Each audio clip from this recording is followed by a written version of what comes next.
Good morning friends, welcome back to my channel. তো নতুন একটা ভিডিও তোমাদের অনেক স্বাগত।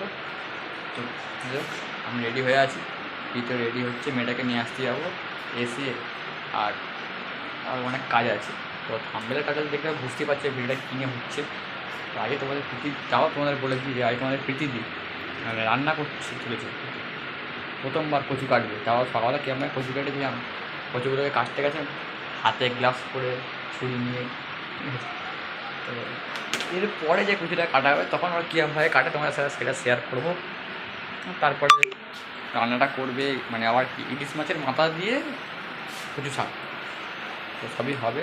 তো ওরা সব তোমার সাথে শেয়ার করবো। কোথাও চলো তার আগে ঠক করে মেয়েটাকে নিয়ে চলে আসছি। মেয়েকে বাড়িতে দিয়ে গাড়িটা সারাতে এসেছি, গাড়ির পুরো গলা জাম হয়ে গেছিলো। তো এই যে গলাটা খোলা হয়েছে আর এখানে যে খুলে রেখেছি। এই যে বলগুলো দেখো পুরো ছোটো ছোটো হয়ে গেছে, মানে বলগুলো একদম পুরো লস হয়ে গেছে আর কি। এই জন্য বলগুলোকে সুইচ চেঞ্জ করে নিয়ে বলটা গ্রিস করে লাগিয়ে দেবো। এখন প্রোগ্রাম আছে, বলটা চেঞ্জ হয়ে গেছে, নতুন বল লাগিয়েছে, গ্রিস লাগানো হবে। দুটো সেটাই বল লাগিয়ে দিয়েছি, একটা উপরে আর একটা নিচে দিকে নিচে থাকে। তো দুটোই বল লাগানো হয়ে গেছে। পাশে দেখো গ্রিস রাখা আছে, ওটা হয়ে গেলেই বাড়িতে ফিরে গেছি। প্রীতি ফোন ঘাঁটছে আর গ্যাসের কাছে দাঁড়িয়ে আছে। তো আমি ওকে জিজ্ঞেস করলাম যে কী করছো, বলছি এখানে আমি রান্না করবো এখন। তো এখানে কচু শাক রান্না হচ্ছে, ওই যে আমাদের দেখালো। ঠিক আছে, যেহেতু একটু লেট করে ফেলেছি সেই জন্য এখানে কচু শাক আমার স্নান টান করে রেডি হয়ে গেছি, কারণ তার বেরাতে হবে। আর এখানটাতে সব ঠান্ডা করতে দেওয়া হয়ে গেছে। আচ্ছা, টিফিন বক্সে প্যাকিং করলে হয়ে যাবে।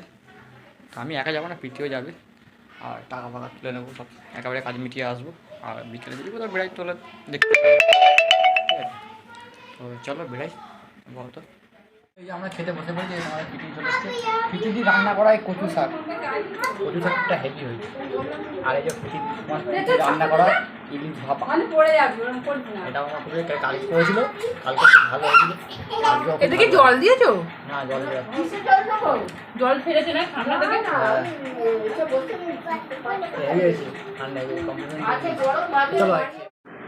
তো এই যে আমি এখানে বসে আছি, কারণ বাইরে প্রচণ্ডভাবে বৃষ্টি হচ্ছে আর বেরোবার মতো কিছু নেই।